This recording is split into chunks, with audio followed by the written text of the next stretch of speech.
Welcome to the JumpifyLabs podcast, the show where we break down what's actually working to grow and scale businesses effectively. Today's guest is Elle Ramsey. She's a former Air Force veteran, corporate IT leader, and now a voice in conscious leadership, helping women redefine what it means to lead with power and purpose. Elle, welcome to the show. Thank you for having me. I'm so excited. I need to contain myself. That's why when I work, I sit grounded. So right now, you don't know I'm actually on the floor. That's how my desk is. So, and you see that I have no shoes on Yeah. so that You I have a can balance the two. you have a grounding mat as well? No, that's where the plants are. They're behind Okay. all of my babies back here. They keep me grounded. I feel that there's a lot of plants in this room. So I've learned how to ground myself no matter what environment I'm in. Outstanding. That's very cool. All right. Well, let's kick things off.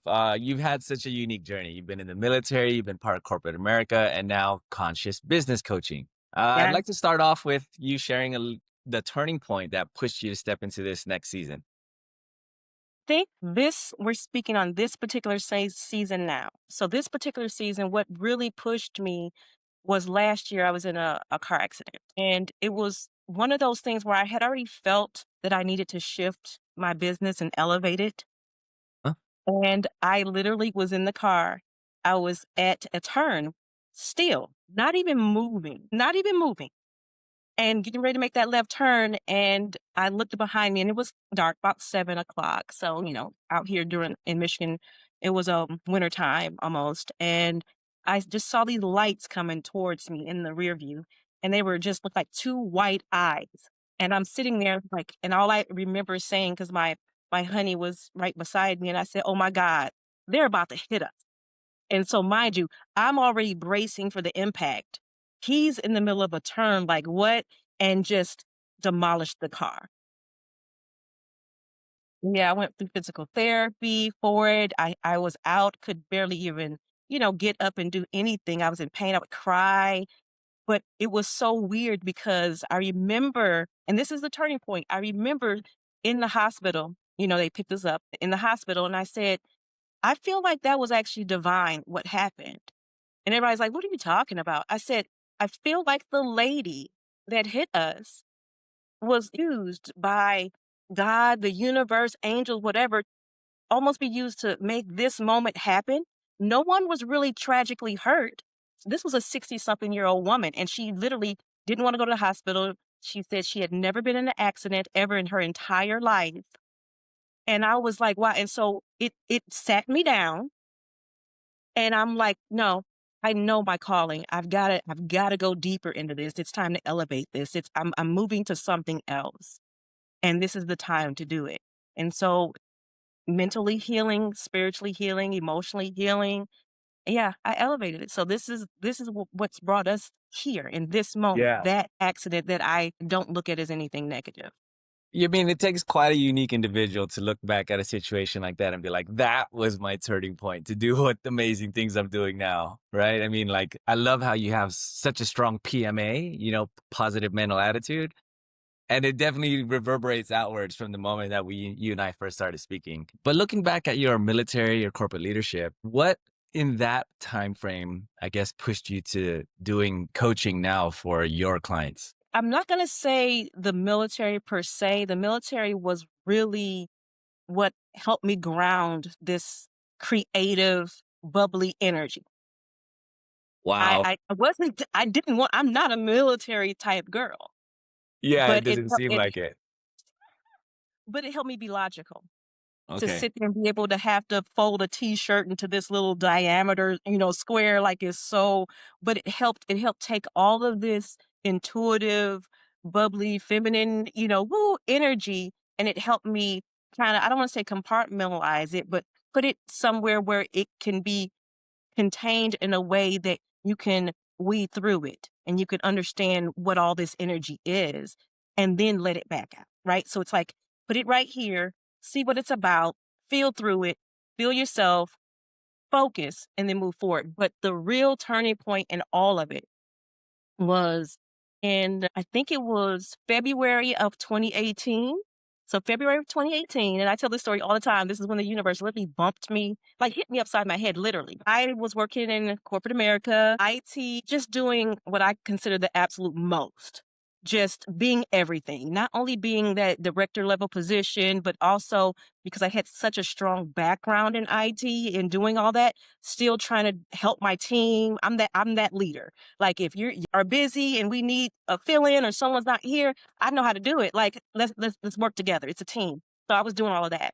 There was a huge audit that was happening for IT. And because we're balancing like multi-million dollar budget, I'm making sure all the software is accounted for. I'm working with the auditing team. I'm doing all of this. It's a big deal. And I'm the only one that does it. And I had just moved into my new home. I don't know why I just moved into the house and I decided I was going to wax the wooden floors. And no, I'm literally saying like I got knocked upside the head. And this was really a turning point because from that moment, everything just started to cards just started like leading up to me leaving. But I went upstairs because we were going back to the old house to get some additional stuff. I waxed the floors, had socks on, went upstairs to take my dog Barry, and put him in the cage. I have 2 dogs, 5 cats now. But I went to take him in, and he's like 44 pounds at the time. And I pick him up because he didn't want to go in, and he wiggled, and me and him went back and Another fell accident. back. And I had my hair, this is before I had my hair locked up, and I had this metal barrette in my hair. So not only did I hit my head on the floor, I hit it with the metal barrette in my head. My glasses flew across the room, and I Okay. remember literally seeing stars. And something said, "No, you better get up." And I got up, but I still went to work on that Tuesday because this was the weekend and still trying to do an audit. Didn't realize I had a concussion and I was pushing myself so hard. I had engineering come in and change, dim the lights for me, all of this. And then finally I was like, yeah, I got to call my doctor. And he was like, you have a concussion. You need to stop. So for 6 weeks, I got put on medical leave and I was off for 6 weeks. And during those 6 weeks, something I had always wanted to do was become a life coach. Towards the end of almost the 6 weeks, something popped up on my YouTube of someone I was watching, and they had a friend that was giving a boot camp, a life coaching boot camp, certification boot camp. Mind you, I'm dealing with this mental stuff, right? I use my mind a lot, and I still signed up for that and took that, and I wound up going back to that job, actual certified life coach. And from that moment, I said, yeah, if it hadn't have been me knocking myself upside the head, I probably wouldn't have done it. And it made me slow down. So that's my turning point that led up to the cards that led up to, okay, you're leaving corporate America, you're going to do this thing full time, and then you're being called for something deeper. Like every level, if you don't listen, your business works for you. You shouldn't work for your business. And at some point, you've got to, just like you want to be promoted, you've got to let that business promote. But you've also got to promote yourself in the business. And that's what was happening last year. It was like, stop doing this. You got to promote yourself. Yeah, yeah, absolutely. You have to make that transition to making the decisions as if you're already that person. It's kind of like someone who's wanting to become fit and healthy. If they're not healthy now, they have to make decisions as if they were already a fit and healthy person. They have to start eating right. Absolutely. They have to start working out, that sort of thing. Absolutely. Absolutely. It's a tough transition to make, but you made it. It seems like we have a little bit of a trend here. You're getting accidents to knock you up in these different levels of your life. But we have had that conversation about conscious leadership, which is what you're doing now. Absolutely. Yes. Yes. And then when you do say conscious, what does Mhm. that actually look like in the business world? In the business world, this needs to be redefined first and foremost. Because when you Hmm. think of conscious leadership, a lot of people think just spiritually based businesses. Yes, they're in there. But the way I am stepping forward in conscious leadership, this is meaning like me being a global IT director. I was conscious. I was still bringing some of that consciousness, some of my own spirituality that's within me, some of my intuition and my knowing to my business, to my employees, to what I was doing. And this is where a lot of women, and I work with women, but it doesn't matter who you are, where we get so caught up in the stereotype and the theologies and all of this of what spirituality and consciousness mean. This is redefining it and saying, I can still be an accountant working for ADP or whoever, but I have this inner knowing that's within me that helps me make conscious decisions for myself and my team, for my family, helps elevate this department, this business.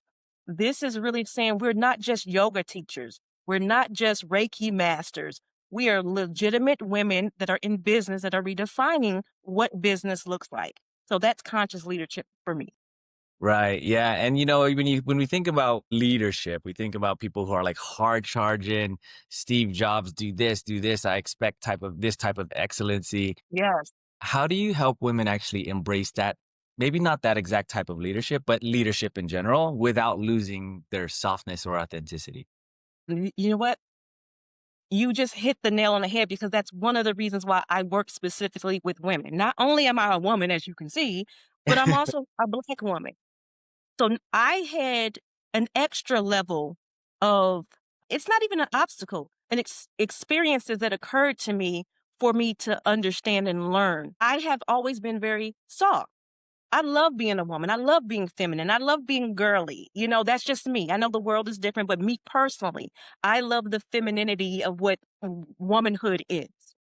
When I went into work, I still have the intelligence. I still have the background. I still know how to balance my softness with my hardness. But what I realized is that most of the time, being chill and following my own intuition and discernment, it was looked as a weakness.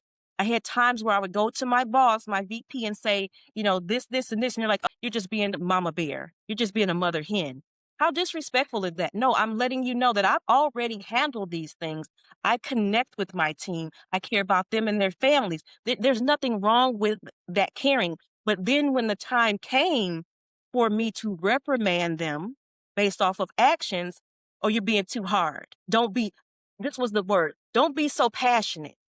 And I took that not just as a woman, but as a Black woman. So not only did I have one stereotype of, oh, here's this feminine, 5 foot, extra girly woman, but now there's a Black woman. So whenever I showed my authority, it became, oh, here's the angry Black woman. And I'm like, but you see me all the rest of the times.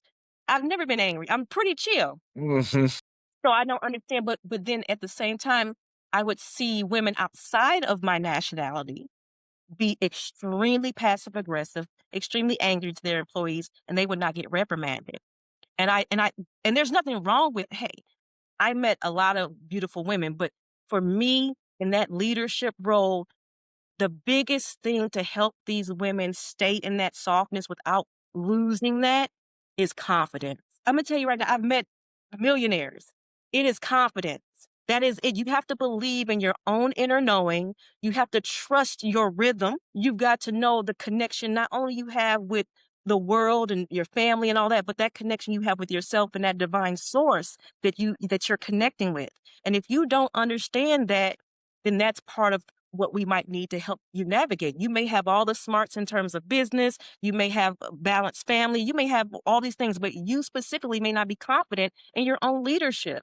You need to understand who you are, what impact you're having in the world, and be stand strong in it. Like they say, 10 toes down, like stand strong in it. That's it. One word, confidence. I see Yeah. it all the time. And how do you help women who are maybe lacking that confidence? Like, how is that process? Because that's not something you go, boom, you're confident. You can't. It's because It's a it's process. rooted. It's rooted. It's a seed. It's It's the first thing that gets ingrained in us a lot of times is that consciousness.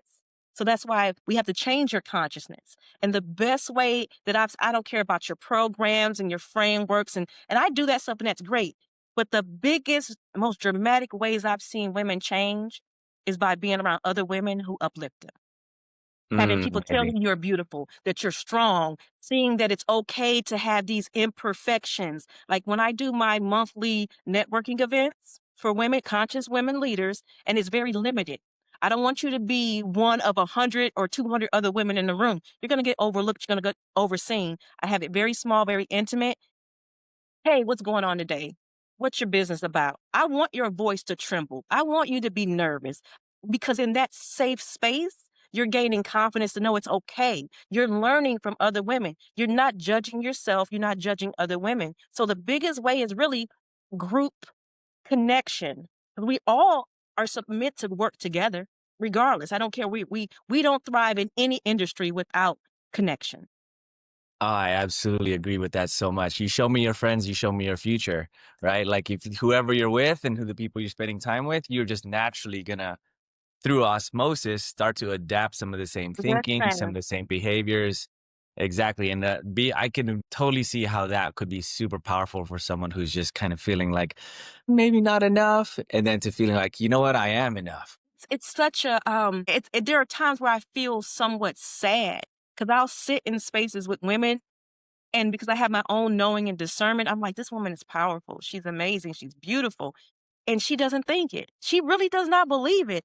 And it's like, but I see you. If we can just get you to see yourself, my God, the lives you're going to touch. And these are women that just aren't about money and just being in control and empowered. These are women whose hearts really truly want to make an impact in the world. They want to impact and help someone's life.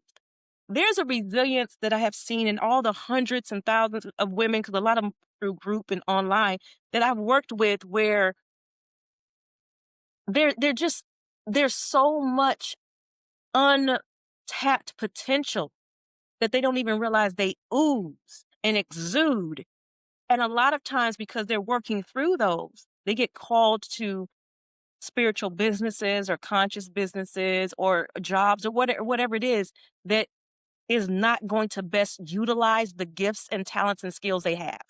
And then they find themselves not making the money, the profit, the business gets stagnated. It's because your gift is being called for something bigger and better.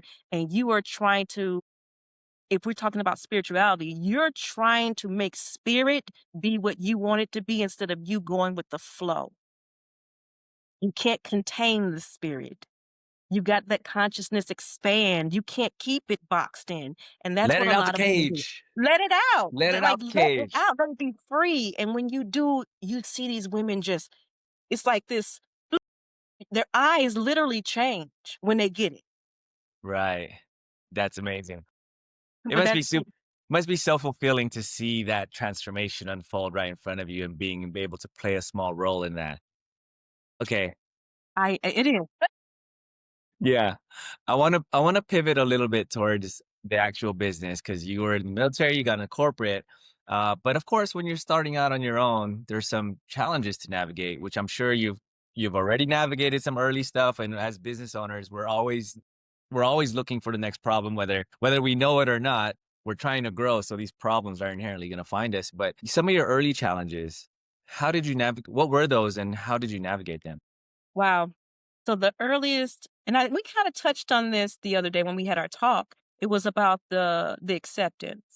Hmm. Being raised in with my grandmother and grandfather who always honored whatever idea I had, whatever I wanted to do. If I came and say, "Hey, I want to tap dance," we're at the store buying tap shoes. Let's go. Just in being embraced. So once I got into the real world and realized that, man, people aren't as nice as how I grew up. They're not as compassionate or as open. I had to navigate that. So mind you, you take that and now you're having your own business. You've already been kind of ostracized in your own small ways within corporate America. You leave it. I'm going to do different. And you realize that even the spiritual community, your own business, it mirrors a lot of what that is. So now you've got to go through not being accepted to now being looked at and accepted in a way because you have a knowing, a knowledge, a gift. And you have to realize that there has to be a line, though, between who are your clients, who are your tribe, and who are just associates.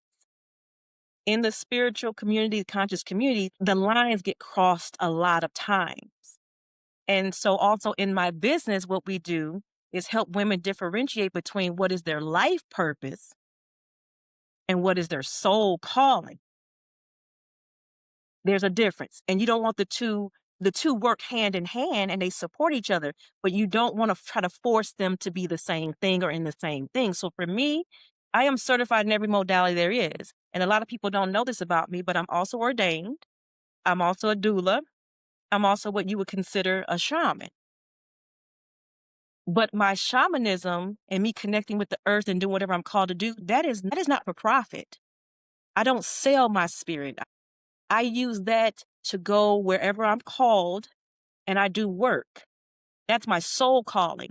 You can't box that in. I'm not selling that to you. But my life purpose is to help conscious women leaders also understand the same thing, but build businesses and careers that are going to be thriving, that really align with who they truly are, not what they think they need to be, not what this image is. Like literally, you can be the most spiritual, conscious woman again, and you could be a VP of a construction company.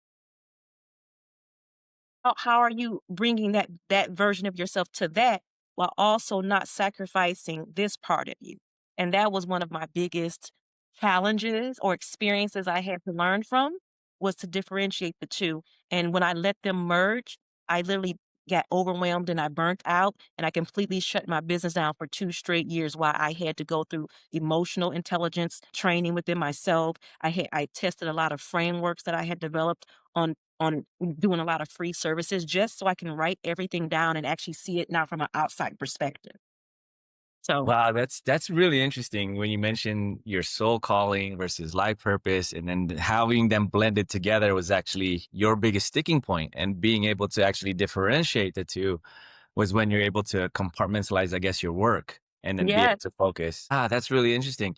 And it's also too like how I guess, when you think about like building anything great, you do need other people to kind of help out where we're focused in our lane and other people are helping out to yeah, focus on their lane. So yes, that's a bit of a light bulb moment for me. Even though in a team you have people doing their certain activities, their task, you have to do that internally as well. yes, So thank you for yes, that light bulb moment for me. I want to pivot a little bit towards how you're actually growing the business because you're running yeah. retreats, you have these intimate networking groups, you have online events. Which of these have been most impactful?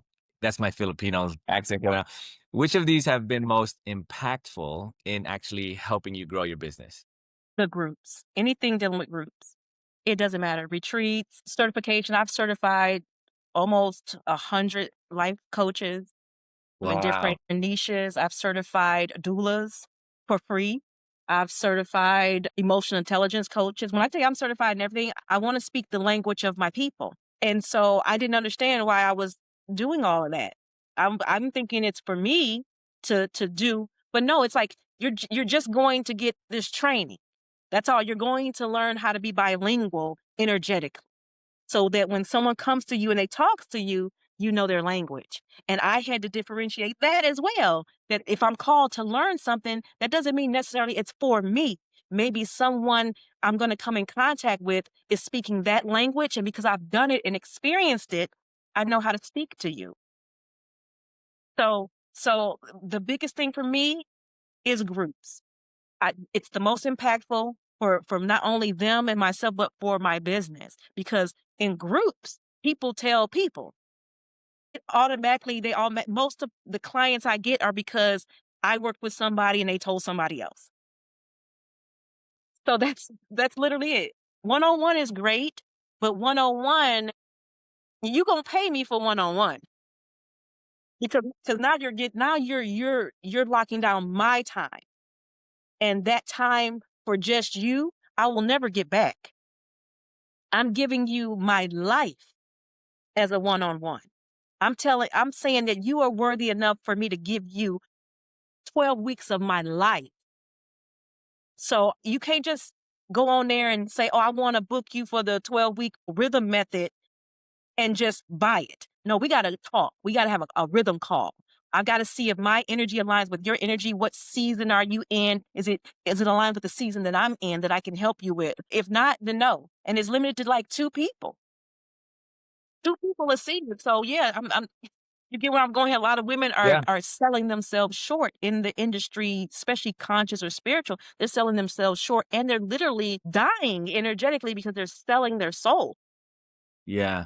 And that's a big mistake a lot of entrepreneurs will make is when they try to serve everybody instead of tailoring their service, their coaching, Absolutely. consulting to just one specific person because it's more impactful that way anyway.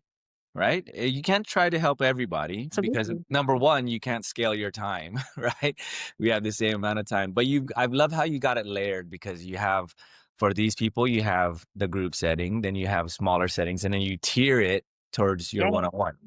Yeah. So you can't work with everybody else. What advice would you give to other women leaders, more on a general, everybody that not maybe can work with you, but can get a little bit something from this conversation?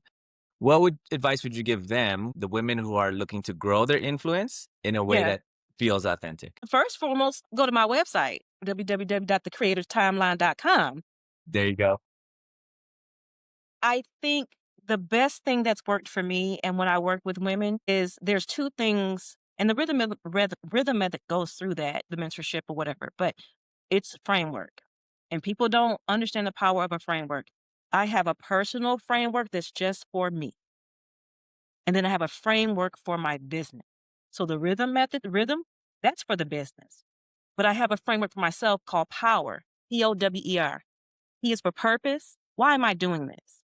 What's the impact I'm going to have? What's the intention I'm setting? O is for opportunity. What opportunities do I have or do I need to create to help me move forward in that purpose, right? That peak.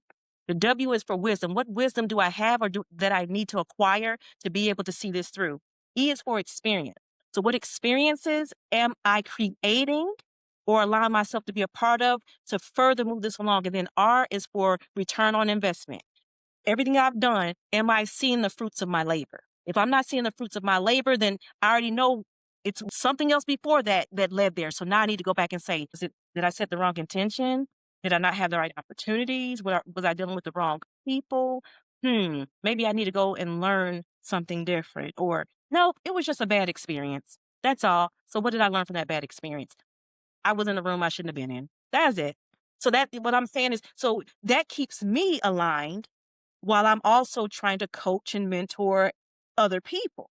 I can't have the same framework that I'm giving everyone else for myself because I'm different. And the rhythm method is an overall framework, but it also helps them create their own personal and business frameworks. So you're not going to use the rhythm method in your business. We're going to use it to help you create your frameworks, create your business, scale your business. So it's personalized for you.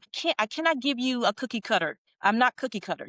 You're unique. You have a unique imprint. So my biggest thing for women, if you don't know what your personal and your business frameworks are, then you need to go ahead and go to the website. If you don't have the funds, then you need to join one of my live free events that I do. And that's the reason why I do free events. That's me giving back. That's my being of service, sharing a little bit of wisdom with the women who might not financially have it yet, but they have the resilience and the will to want to do better. They're going to take that information and they're going to take those seeds and they're going to plant them and make them be fruitful. And then they may loop back around and say, man, I remember I wanted to work with you and I didn't have it yet, but I found my way back around because you planted a seed in me. Planting seeds. That's it. And then you nurture until they're ready. Absolutely. It's never really a no. It's just a no, not right now. But as long as you're still there, still giving value, still providing, first person they're gonna think about when they're saying, oh, "I'm ready to take this to the next level," is none other than Absolutely. Elle Ramsey, of course.